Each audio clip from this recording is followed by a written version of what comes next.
जय हिंद, वंदे मातरम। राष्ट्र कल्याण के इस मंच से मैं सुबूरी खान, एक भारतीय सनातनी मुसलमान, आप सभी लोगों को सादर प्रणाम करती हूँ।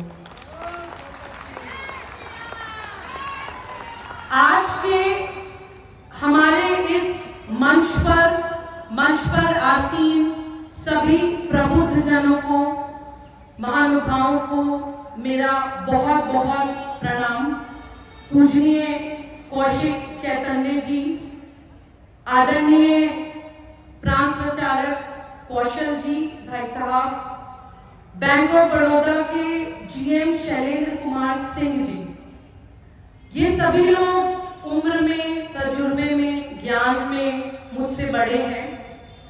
मैं पूरी जिम्मेदारी के साथ अपना वक्तव्य शुरू करने से पहले एक बात आप लोगों के साथ साझा करना चाहती हूँ कि आज इस हिंदू सम्मेलन पर, हिंदू चिंतन पर अगर मुझे बोलने के लिए आमंत्रित किया गया है या मंच दिया गया है, तो मेरी पात्रता केवल इतनी है कि मैं आदरणीय श्री के.एन. गोविंदाचार्य जी की शिष्या हूँ।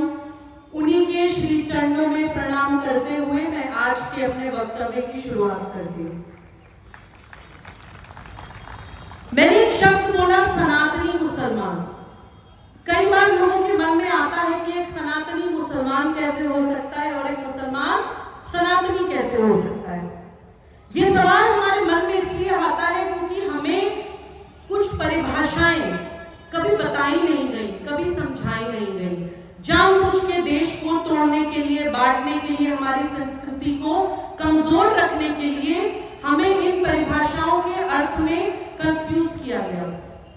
और आज जब हिंदू जागृत हो रहा है तो इन परिभाषाओं के साफ हो जाने का समय आ गया है, क्योंकि जब हम इन परिभाषाओं को समझेंगे तभी हम किसी भी मंच पे, इवन वैश्विक मंचों पर, यूनाइटेड नेशंस में भी खड़े होकर दहाड़ कर ये कह सकते हैं कि हाँ, हम हिंदू हैं और हिंदू राष्ट्र ना ही सिर्फ भारत बल्कि पूरे विश्व को हिंदू मूल्यों की जरूरत है।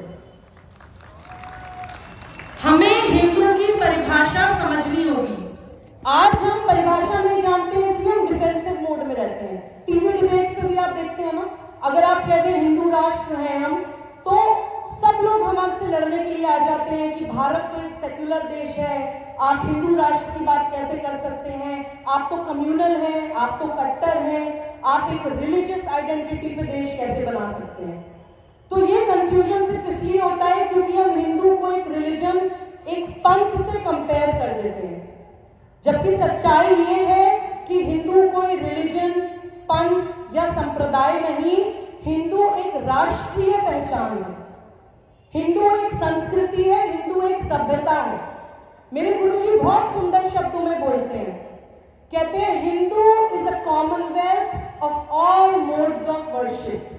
कश्मीर से कन्याकुमारी तक हजारों देवी देवता है हमारे देश में, दो चार और हो जाएंगे तो कोई फर्क नहीं पड़ता, ऐसा उनका कहना है। तो ये जो हिंदू राष्ट्र की लड़ाई है, ये किसी पूजा पद्धति को बचाने की लड़ाई नहीं है, ये कुछ प्रकृति के शाश्वत नियमों को बचाने की लड़ाई है, ये कुछ ऐसे मानवीय मूल्यों को बचाने की लड़ाई है जो ना ही सिर्फ भारत बल्कि पूरे विश्व के लिए जरूरी है। मैंने आप लोगों से कहा कि हमें कुछ परिभाषाएं जाननी होगी। वो क्या है? हमें जानना होगा कि धर्म, पंथ और संस्कृति क्या होती है। देखिए, मैं एक फाउंडेशन चलाती हूँ अपने बेटे के नाम पर, कबीर फाउंडेशन। जब उसकी स्थापना हम कर रहे थे तो हमने कुछ रिसर्च करी, तो हमें पता चला कि धर्म का पूरी दुनिया में किसी भी भाषा में कोई पर्यायवाची शब्द नहीं है। धर्म केवल भारत का शब्द है और धर्म का अर्थ होता है कर्तव्य परायणता, परफॉर्मेंस ऑफ ड्यूटी। किस परिस्थिति में क्या करना चाहिए, वो धर्म है। मैं एक 8 साल के बच्चे की मां हूं तो मेरा मातृ धर्म अलग है, एक बेटी बन के भारत में पैदा हुई हूं तो मेरा राष्ट्र धर्म अलग है, इंसान बन के पैदा हुई हूं तो मेरा परम धर्म अलग है। धर्म देश काल परिस्थिति के अनुसार होता है। धर्म को आप किसी बॉक्स में फिट नहीं कर सकते। इसलिए उसको सत्य सनातन धर्म कहा जाता है, यानी कि सत्य का साथ देना ही धर्म है। और भारत के किसी भी शास्त्र में आप देखिए, आपको कोई पूजा पद्धति नहीं बताई जाती है। भारत की संस्कृति में, भारत की लोक कथाओं में, भारत के शास्त्रों में सिर्फ कर्तव्य परायणता बताई जाती है कि किस परिस्थिति में क्या करना चाहिए। जहां बचाना धर्म है वहां सनातनी बचाएगा, और जहां मारना धर्म है वहां सनातनी मारेगा। तो ये सिचुएशन तय करती है कि क्या सही है और क्या गलत है, और वही उस परिस्थिति का, उस सिचुएशन का धर्म होता है। तो पूरी दुनिया में एकमात्र धर्म है, वो है सत्य सनातन धर्म। तो हम उसको कभी पंथ से या रिलीजन से कंफ्यूज ना करें। पंथ जो होता है उसका कोई एक फाउंडर होता है, कोई एक डेट होती है, कोई एक पूजा पद्धति होती है, कोई एक किताब होती है। इसी तरह मैं कहती हूं कि मेरा धर्म सनातन है और मेरा पंथ इस्लाम है। तो सनातनी मुसलमान कोई पैराडॉक्स या समझने में कोई मुश्किल चीज नहीं है, अगर हम धर्म और पंथ की परिभाषा जानते हैं। और ये शब्द हम नया सुन रहे हैं, लेकिन सनातनी मुसलमानों की परंपरा, रहीम रसखान दारशिको कबीर की परंपरा भारत में हमेशा से रही है, जो हिंदू संस्कृति में रचे बसे रहे, हिंदू मूल्यों को अपना मानते रहे। मेरे गुरुजी हिंदू संस्कृति को बहुत सुंदर शब्दों में एक्सप्लेन करते हैं। वो कहते हैं कि भौगोलिक परिस्थितियों के अनुसार, यानी कि ज्योग्राफिक लोकेशन के अनुसार, आपको प्रकृति ने, परमात्मा ने, अल्लाह ने, ईश्वर ने दुनिया के जिस भूखंड में पैदा कर दिया, उस जगह के भूगोल के अनुसार वहां की भाषा, भूषा, भोजन, भवन, भेषज, भजन, वहां की संस्कृति होती है। तो अगर मैं सुबूरी खान हूं, मैं भारत में पैदा हुई हूं, तो मैं तिलक लगाऊंगी, मैं भारत की देवी देवताओं को अपना मानूंगी, भारत के मंदिरों में माथा टेकूंगी, भारत की संस्कृति, इतिहास, शास्त्र मेरे अपने हैं। तो धर्म, पंथ और संस्कृति को समझना, उनको अपने जीवन में आत्मसात करना बिल्कुल कठिन नहीं है, अगर हम सिर्फ कुछ परिभाषाएं समझ जाएं। बल्कि हम भारत सरकार से भी अपील करते हैं कि हमें भारत को अगर हिंदू राष्ट्र की तरह पूरे विश्व में एक विश्व गुरु की तरह स्थापित करना है, तो हमें धर्म, पंथ और संस्कृति को हमारे संविधान में परिभाषित करना होगा, ताकि हम कॉन्स्टिट्यूशनली भी किसी भी मंच पे कह सके कि हाँ, हम हिंदू हैं और भारत का 140 करोड़ व्यक्ति हिंदू है। आगे बढ़ते हुए मैं एक और अपनी गुरुवाणी आप लोगों के साथ इस विषय पर शेयर करना चाहती हूँ। जिन लोगों के पास मोबाइल है उसको प्लीज रिकॉर्ड कर लीजिए, क्योंकि मैंने हिंदू होने का मतलब अपने गुरुजी से एक दिन पूछा था, और जो बात उन्होंने कही वो हमारे सभी सवालों का जवाब दे देती है।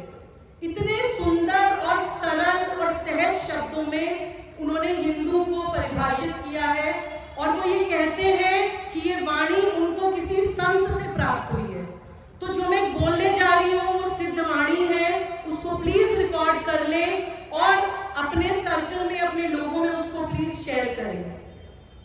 मैंने उनसे पूछा कि आप मुझे बहुत सिंपल शब्दों में बताइए कि हिंदू होने का मतलब क्या है, क्योंकि आप तो कहते हैं कि हिंदू रिलीजन नहीं है, हिंदू सभी पूजा पद्धतियों का संघ है। तो किसी 10 साल के बच्चे को भी समझाना हो कि हिंदू राष्ट्र क्या है या हिंदू होने का मतलब क्या है, तो हम कैसे समझाएं? गोविंद जी कहते हैं हिंदुत्व यानी क्या? देश की कलेक्टिव स्मृति का परिपाक। वो क्या है? 5 बातें नमूने के तौर पे बताता हूं। पहला, सभी उपासना पद्धतियों से उसी परमात्मा की प्राप्ति होती है, यह विश्वास। दूसरा, एक ही सत्य सभी जड़ चेतन में अनुस्यूत है। Same consciousness permeates in all animate and inanimate matter, जो हमें भगवत गीता में भगवान कृष्ण भी बता के गए हैं कि चींटी से लेकर पहाड़ तक मैं हूं। तीसरा, मातृत्व के गुण होने के कारण महिला यानी नारी का समाज में विशेष आदर। चौथा, मनुष्य प्रकृति का विजेता नहीं, प्रकृति का अंग है। इसी कारण हम प्रकृति के संरक्षण और संवर्धन की बात करते हैं। और पांचवा, खाओ पियो और मर जाओ, यही जीवन का अंतिम उद्देश्य नहीं है, इससे ऊपर भी जीवन का कुछ उद्देश्य है। मुट्ठी बांधे आए थे, हाथ पसारे जाएंगे, यह विश्वास। जो इन 5 बातों को मानता है वो हिंदू है। कोई फर्क नहीं पड़ता वो भगवान राम को मानता है, भगवान कृष्ण को मानता है, बाबा नानक को मानता है, महात्मा बुद्ध को मानता है, महादेव को मानता है, देवी माँ को मानता है, पैगंबर मोहम्मद सल्लल्लाहु अलैहि वसल्लम को मानता है, जीसस क्राइस्ट को मानता है, किसी पेड़ को मानता है, प्रकृति पूजक है, या किसी को भी नहीं मानता। अगर नास्तिक भी है तो भी भारत में उसकी मान्यता है। अपने लिए अभिमान और दूसरे के लिए सम्मान, यही है भारतीय सनातन संस्कृति। और आप घर जाकर ये चिंतन करिएगा कि ये 5 मूल्य पूरी दुनिया की सभी समस्याओं का समाधान है। आज पूरी दुनिया की चिंताओं से जूझ रही है।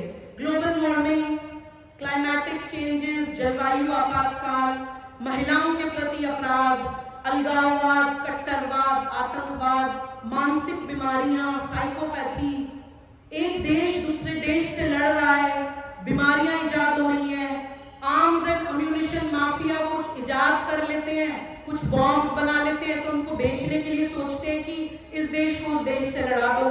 तो पूरी दुनिया आज त्रस्त है, दुखी है, कुछ सवालों के जवाब ढूंढ रही है। बड़े से बड़ी डेवलप्ड कंट्रीज, उनके पास कितनी तकनीक हो, कितना पैसा हो, लेकिन वो कुछ सवालों के जवाब ढूंढ रहे हैं, और उन सभी सवालों के जवाब भारत के पास है। इन 5 मूल्यों को अगर हम समझते हैं, आत्मसात करते हैं, तब हम पूरी दुनिया को रास्ता दिखा पाएंगे, और तभी बनेंगे हम सही मायने में विश्व गुरु। क्योंकि गुरु वो होता है जो आपके सवालों का जवाब दे, गुरु वो होता है जो आपको अंधेरे से रोशनी की ओर लेकर जाए। और इसीलिए हम कहते हैं कि गर्व से कहते हैं कि हम हिंदू हैं। अभी आदरणीय भाई साहब ने आपको याद दिलाया स्वामी विवेकानंद, ये नारा, ये भाव हमें क्यों लेकर गए हैं कि गर्व से कहो हम हिंदू हैं। हिंदू होने में गर्व की सबसे बड़ी बात यही है कि हर भाषा, हर जाति, हर क्षेत्र, हर संप्रदाय, हर लिंग और हर देश का व्यक्ति इस विचार के अंदर समाहित हो सकता है। सबके लिए सम्मान है हिंदू संस्कृति में, और इसीलिए हमें गर्व करना चाहिए। और एक और महत्वपूर्ण बात आज इस हिंदू सम्मेलन में हमारे समझने के लिए है, वो ये है कि ये 5 मूल्य पूरी दुनिया में और किसी देश में नहीं थे, हमारे में क्यों थे? भारत ही भारत माता क्यों थी? भारत ही देवभूमि क्यों थी? पूरी दुनिया में कोई भी देश हो सकता था। भारत विश्वगुरु या आर्यव्रत या सोने की चिड़िया क्यों था? क्या ये सवाल कभी हमने अपने आप से किया है? हम जानते हैं कि विदेशी आक्रांता आए, हम जानते हैं कि अंग्रेज आए, हम जानते हैं कि विधर्मी राजनीतिक दल आए, हम जानते हैं कि आज भी भारत पे बहुत सारी ताकतें आक्रमण करती हैं, भारत को तोड़ने का प्रयास करती हैं, लेकिन क्यों करती हैं? देखिए, भारत विश्वगुरु अपनी हीरे जवाहरात सोने चांदी के कारण नहीं था, क्योंकि भारत हमेशा से वैराग्य में बिलीव करता था, ज्ञान में बिलीव करता था। ये हीरे जवाहरात, सोने चांदी, ये सब हमारे लिए कोई मायने नहीं रखते थे। भारत विश्वगुरु मात्र 2 कारणों से था। पहला, हमारी प्राकृतिक संपत्ति। आप दुनिया का नक्शा ग्लोब लीजिए और उसमें भारत की प्लेसमेंट देखिए, पूरी दुनिया में कोई देश ऐसा नहीं है जिसकी 60% भूमि उपजाऊ हो। 60% of our land is agriculture land. मुट्ठी लेके कहीं बीज डाल दीजिए, फसल हो जाती है। पूरी दुनिया के लिए ये वंडर है, करिश्मा है, चमत्कार है। और आज हम कहीं ना कहीं अपनी उस कृषि को भूल गए। जब हम छोटे थे, हमें याद है निबंध लिखवाया जाता था भारत के ऊपर, तो पहली लाइन होती थी कि भारत एक कृषि प्रधान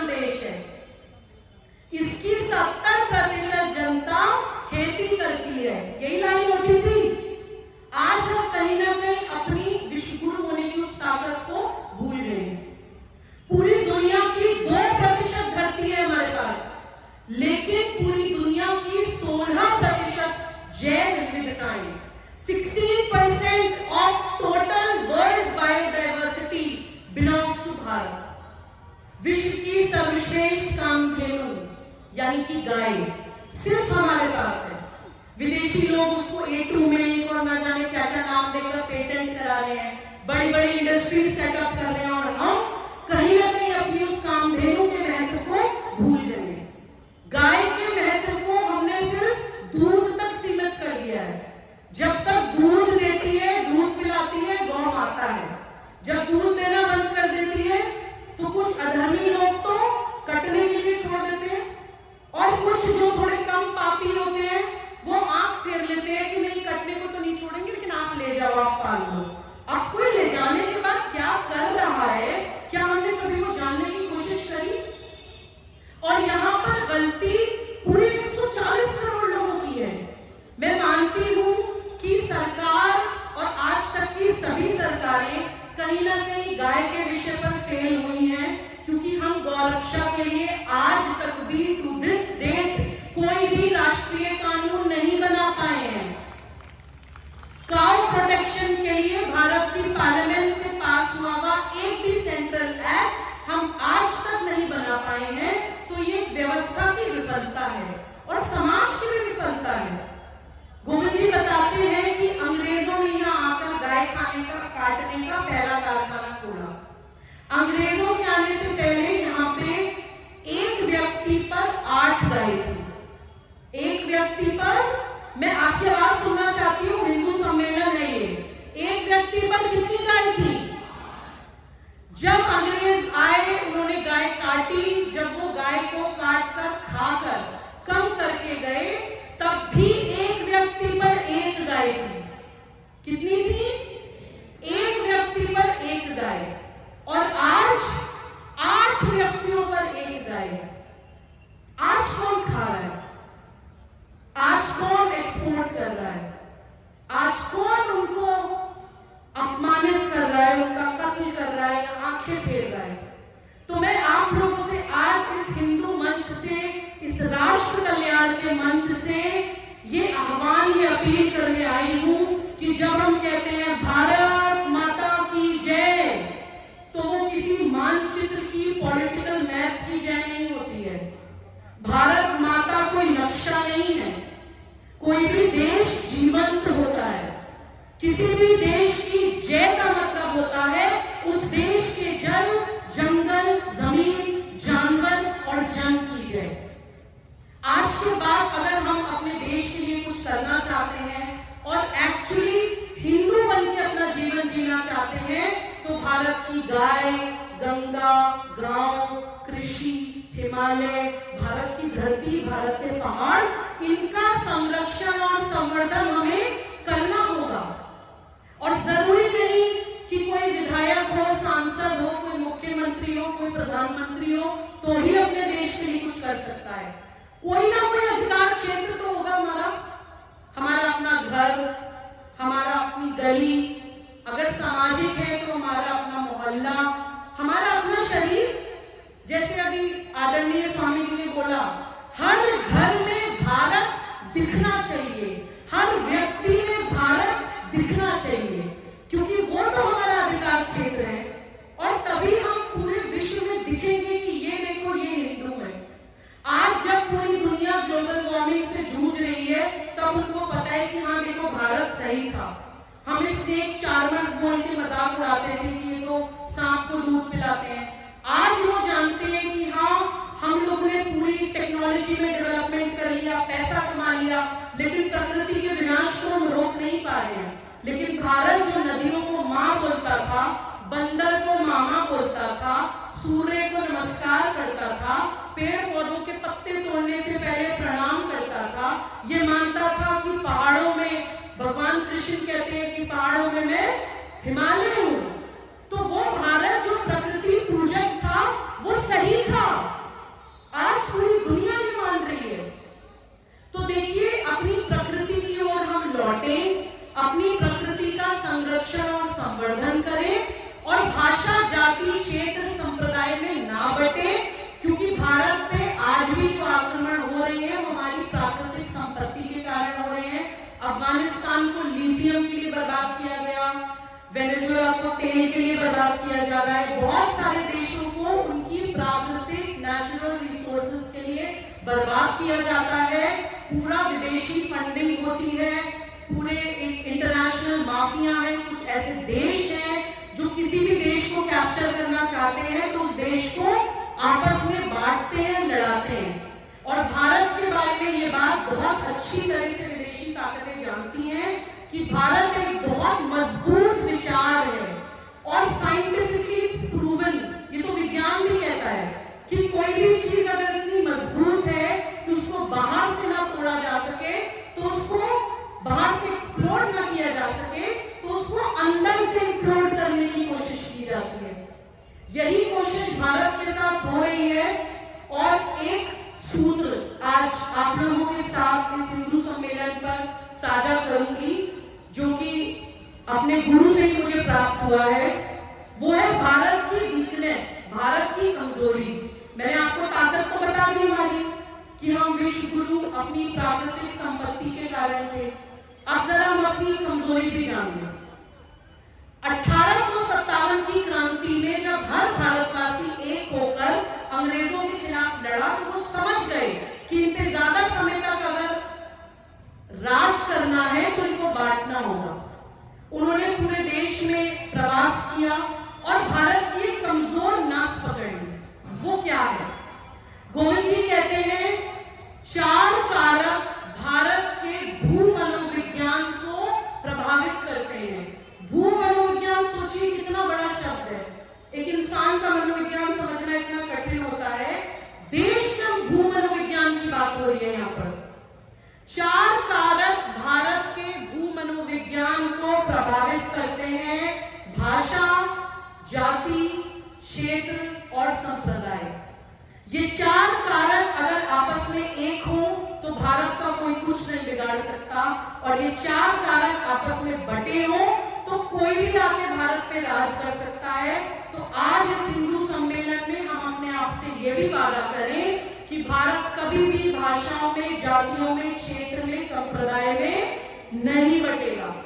आप देखिए, जिस प्रदेश का जो भू मनोविज्ञान होता है, जिस स्टेट का, उसको वैसे ही बांटने की कोशिश की जाती है। हम लोग राष्ट्र जागरण अभियान में प्रवास करते हुए पहुंचे पंजाब, हरियाणा, हिमाचल प्रदेश। हमें पता चला कि एक क्षेत्र था, उनको पंजाब और हरियाणा को भाषा के नाम पर आपस में बांटा गया, 2 अलग अलग स्टेट्स बना दी गई।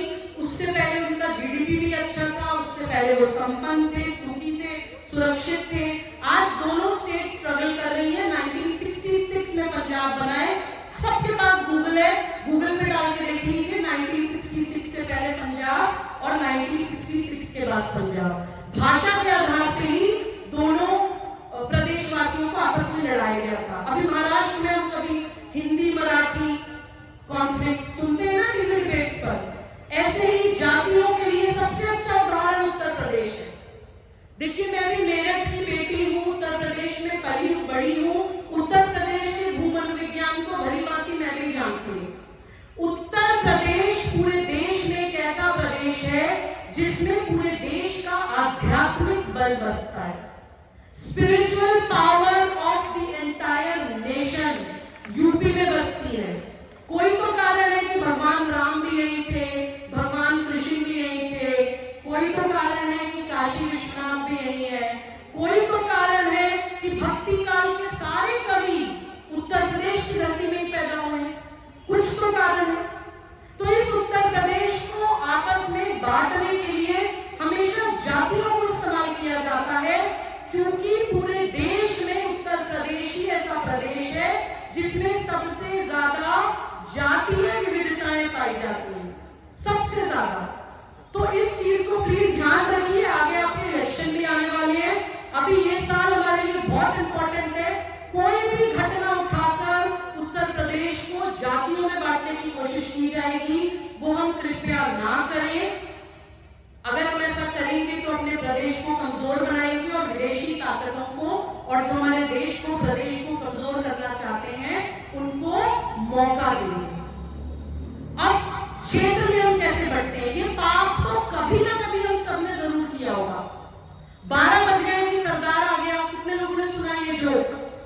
कितने लोगों ने सुना है? हाथ उठाए। सुना है ना? 12 बज गए जब सरदार आ गया, जैसे कि कोई कॉमेडी है। आपको पता है कि कौन है वो सरदार? जब देश पे खतरा था तब ये तय हुआ था कि हर घर का बड़ा बेटा सिख बनेगा, इसलिए वो सरदार था। कोई रिलीजन या पंथ की तरह नहीं था।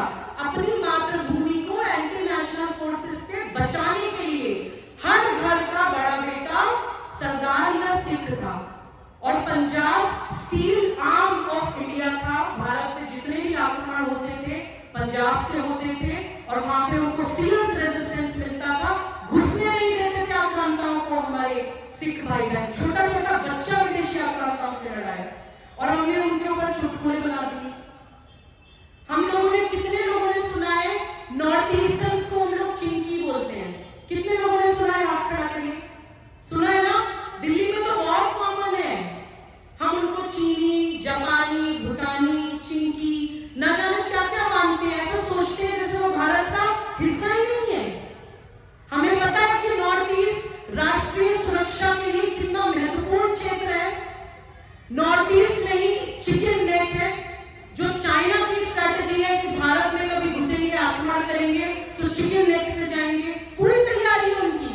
आप सोचिए, कभी भगवान ना करे, खुदा ना खास्ता, युद्ध की स्थिति आए और चिकन नेक के थ्रू चाइना भारत में घुसता है, तो वो नॉर्थ ईस्टर्न भाई जिसको हम पूरे जीवन चिंकी कहते आए, क्या वो हमारे लिए लड़ेगा? क्या वो हमारे लिए लड़ेगा?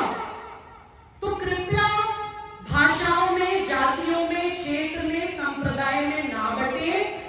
मैं मुस्लिम भाई बहनों से भी अपील करती हूं कि अपने आप को अल्लाह के वास्ते अल्पसंख्यक कहना बंद कीजिए। फॉर गॉड सेक, 140 करोड़ लोगों में 20 करोड़ या 30 करोड़ अल्पसंख्यक नहीं होते। किसी भी इंटरनेशनल डेफिनेशन के हिसाब से, किसी भी परिभाषा के हिसाब से मुसलमान भारत में अल्पसंख्यक नहीं है। Muslims are the second largest majority in India. I am an Indian Muslim and I refuse to be called a minority. और मैंने एक बड़ी अच्छी लाइन पढ़ी थी एक कविता में। एक राष्ट्रवादी मुस्लिम शायर थे, उन्होंने कविता लिखी थी, उसमें एक लाइन मैंने पढ़ी थी, बड़ी सुंदर लगती है मुझे, अल्पसंख्यकवाद की राजनीति पर।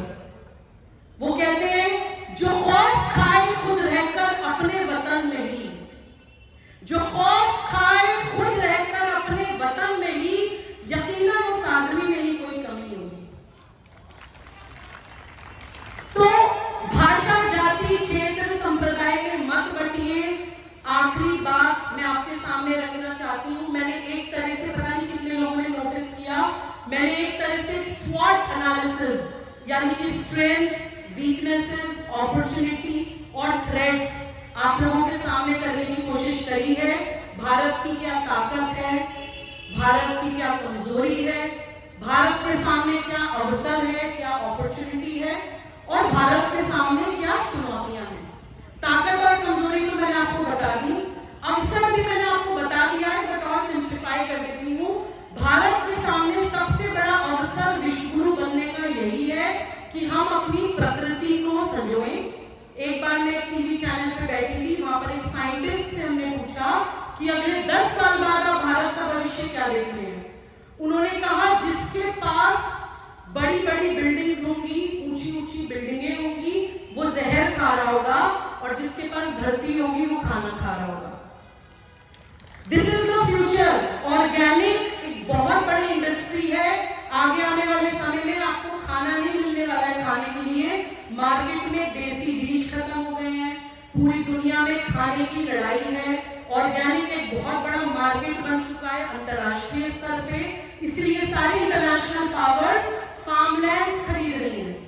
भारत के किसानों से भी उनकी जमीन खरीदी जा रही है, उनको लालच दिया जा रहा है कि आप शहरों में जाओ या गांव में क्या रखा है, और गांव में क्या रखा है वो अब से 10 साल के बाद पता चलेगा, जब खाने के लिए रोटी नहीं बचेगी। तो दिस इज द अपॉर्चुनिटी कि अगर हम अपनी जमीन को बचा के चलते हैं तो we can become food basket for the entire world. पूरी दुनिया को खाना खिला सकता है भारत, इसीलिए भारत माता है, इमेजिनेशन नहीं है हमारी।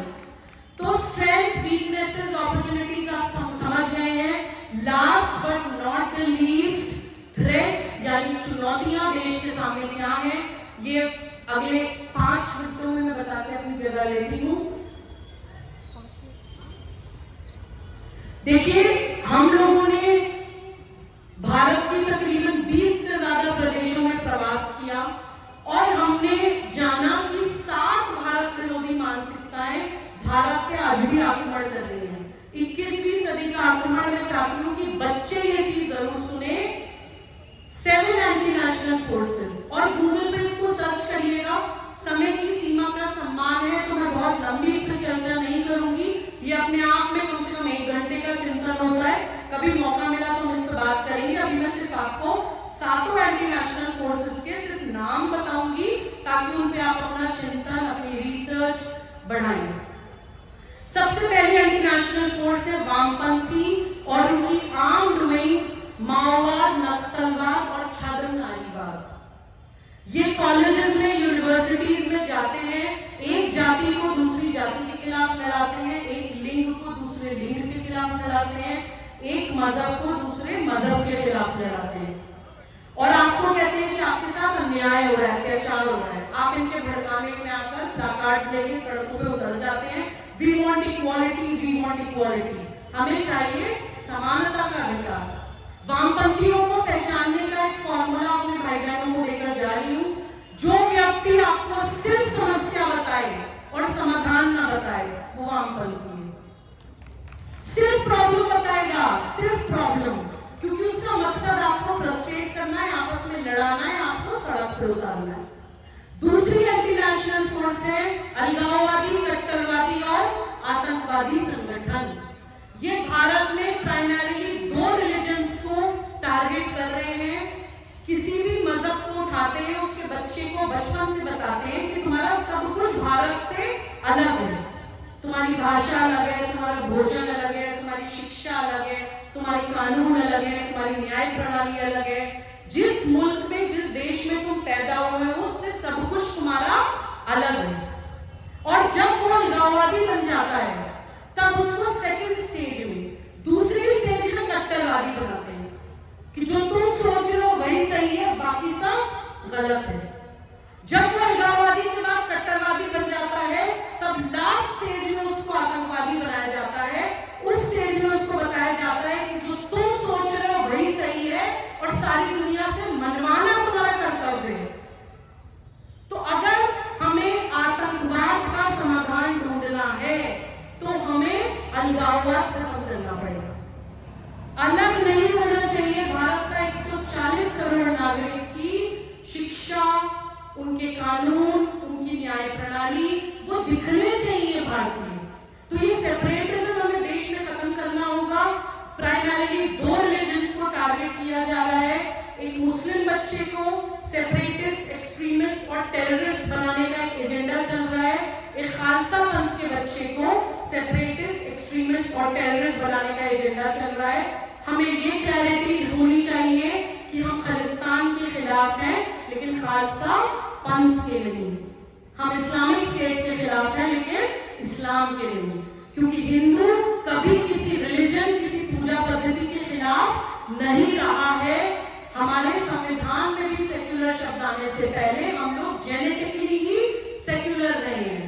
लेकिन अगर कोई मजहब इस्तेमाल किया जा रहा है देश को तोड़ने के लिए, अपनी पंथ सत्ता, रिलीजियस एक पॉलिटिक्स चलाने के लिए, तो हम उस पॉलिटिक्स के खिलाफ हैं और भारत के 140 करोड़ लोगों को उसकी मुखालफत करनी चाहिए। तीसरी एंटी नेशनल फोर्स है बौद्धिक आतंकवादी। ये वो लोग हैं जिस तरह की हम किताबें पढ़ते हैं, जिस तरह की हम संगीत सुनते हैं, जिस तरह की हम पिक्चर्स देखते हैं, जैसे हम आइडियल्स बनाते हैं, उनको प्लीज सुधारिए, क्योंकि ये बौद्धिक आतंकवादी सुसाइड बॉम्बर बन के आपको आते हुए नहीं दिखते हैं। ये बहुत सोची समझी साजिश के तहत धीरे धीरे आपको भारत से तोड़ते हैं।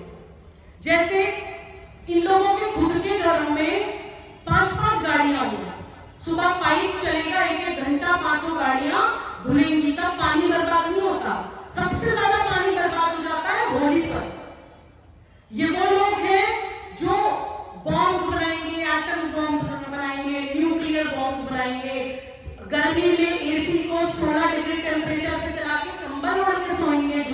करेंगे, तब एसी से कार्बन एमिशन नहीं होता। लेकिन सबसे ज्यादा पोल्यूशन कब होता है? दिवाली पर।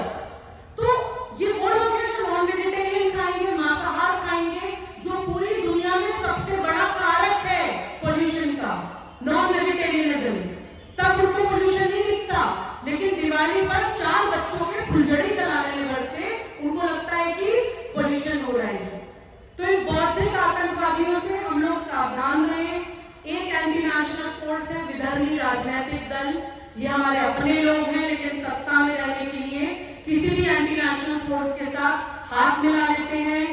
5वीं एंटी नेशनल फोर्स है अंतरराष्ट्रीय ताकतें। ये वो लोग हैं जो भारत की ताकत जानती हैं, इसलिए हमें भाषाओं में, जातियों में, क्षेत्र में, संप्रदाय में बांटने के लिए अपनी पूरी ताकत और पैसा लगा देते हैं। 6ठी एंटी नेशनल फोर्स है कन्वर्जन माफिया। ये फॉरेन फंडेड मिशनरी ऑर्गेनाइजेशंस हैं जो भारत में काम कर रही हैं। किसी आदिवासी बेल्ट में जाएंगी, एक हाथ से किसी को 2 रोटी खिलाएंगी, दूसरे हाथ से उसके गले में क्रॉस डालेंगी। तो ये भी हमें समझने की जरूरत है कि वो देश, अच्छा यहाँ अपनी कमी भी देखने वाली बात है कि वो देश जो पूरी दुनिया को खाना खिला रहा है, वहां पे कोई भूखा क्यों है? इसका मतलब कुछ ना कुछ पाप हम अपनी प्रकृति के साथ कर रहे हैं, कुछ तो जख्म हम अपने भाई बहनों के शरीर पे छोड़ रहे हैं, जो एंटी नेशनल फोर्सेस मक्खियों की तरह उन जख्मों पे भिनभिनाती हैं, उनको कुरेदती हैं, फिर उसको इस्तेमाल करके कहीं डर से, कहीं लालच से उनको कन्वर्ट कर रही है। तो लास्ट एंटी नेशनल फोर्स मैं आपको बताने जा रही हूं, ये है बाजारवाद, consumerism. Everything zeroes down to money. इनके लिए सब कुछ सिर्फ पैसा है। ये लोग बीमारियां इजाद करते हैं, कुछ भी अगर बना लिया तो उसको बेचना है।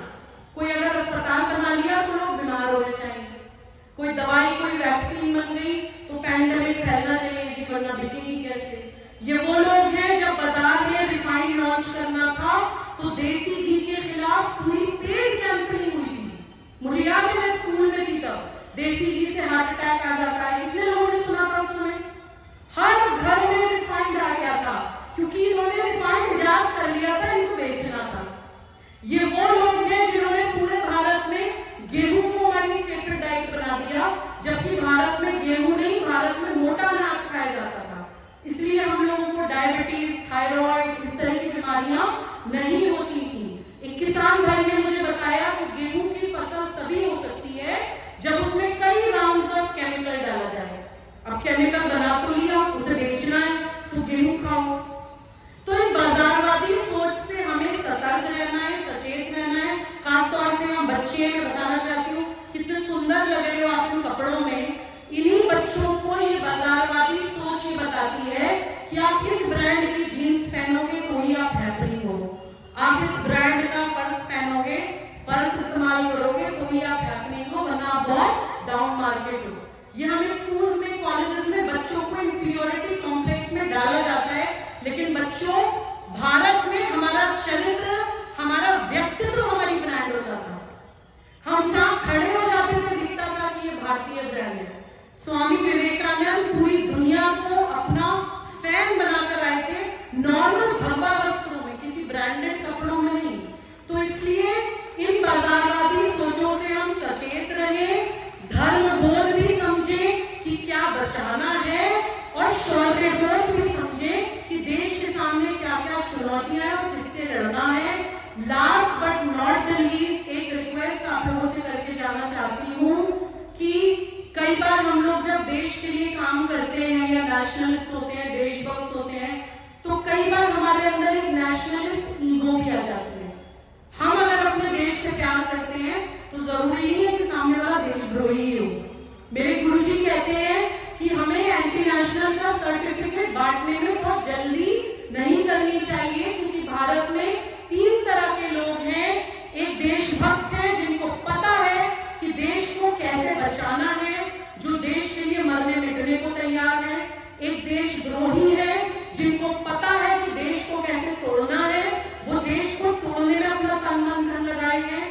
लेकिन एक बहुत बड़ी संख्या बीच में ऐसी है जो अराष्ट्रीय है, जो ना राष्ट्रवादी है ना देशद्रोही है।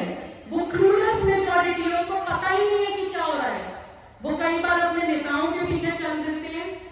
तो इसलिए प्लीज हम लोग विश्वास के साथ समाज में जाएं, विश्वास के साथ समाज में संवाद करें, और जब हम संवाद करेंगे तभी हम अराष्ट्रीयों की संख्या को बढ़ाकर राष्ट्रवादी बना पाएंगे। क्योंकि बहुत सारे लोग इग्नोरेंट हैं, उनको पता ही नहीं है कि क्या सही है और क्या गलत है। और मैं हमेशा ये कहती हूँ कि अगर सनातनी मुसलमान भारत का सच है तो अलगाववाद, कट्टरवाद और आतंकवाद भी भारत का सच है। हमें ब्रश अंडर द कारपेट नहीं करना है, चीजों को आंखें खोलकर सही और गलत को देखना है। मैं ये कभी नहीं कहती कि अपना शौर्य बोध खत्म कर दीजिए, लेकिन क्षत्रिय वही है जिसको पता हो कि कब तलवार उठानी है। क्षत्रिय वही है जिसको पता है कब तलवार उठानी है। हर वक्त तलवार लेके हवा में लहराने वाला क्षत्रिय नहीं होता। और मैं अपने गुरुजी के श्री चरणों में प्रणाम करते हुए आज की अपनी इस वाणी को पुनः समाप्त करने से पहले 2 लाइन अपने भाव की आपके सामने और रख के आज के अपने इस वक्तव्य को समाप्त करूंगी। क्योंकि जितने ध्यान से आप लोगों ने मुझे सुना, जो मंच मुझे मिला, जो आशीर्वाद, जो स्नेह, जो विश्वास आप लोगों का मुझे मिलता है, उससे मुझे एक राष्ट्रवादी शायर की कुछ चंद लाइनें याद आती हैं। 1947 में एक शायर थे नाजिश प्रतापगढ़ी।